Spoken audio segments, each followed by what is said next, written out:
হুট করেই একদিন বড় হয়ে গেলাম। যে গামছা দিয়ে চুল বাঁধতাম সেটা ছিঁড়ে গেল। আমার মাথায় গজালো লম্বা লম্বা চুল।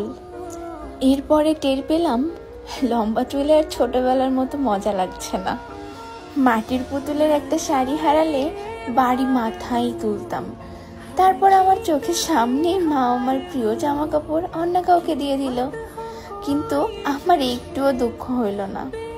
তারপর মাসের পর মাস চলে গেল, মা আর আমার পুতুলের জন্য জামা কাপড় বানান না, হাতে টাকা দিয়ে বলে যা খুশি কিনে নিও। এরপর একদিন ঘরে বড় আয়োজন হলো। এবার আমার পুতুলকে না, আমাকে সাজালো। ধুলো দিয়ে ভাত আর ইটের টুকরোর মাংসের বদলে টেবিলে নানান পদ সাজানো হলো। বউ সাজ দেখে মা কাঁদো কাঁদো গলায় বলল, আমার মেয়েটা কত বড় হয়ে গেল। সেদিন বুঝলাম ছোট আমির বড় হওয়ার স্বপ্ন পূরণ হইল। এখন মনে হয় চিৎকার করে বলি, কেন বড় হলাম। বিশ্বাস করো, আমার এই বড়বেলা একটুও ভালো লাগে না, ছোটবেলাতেই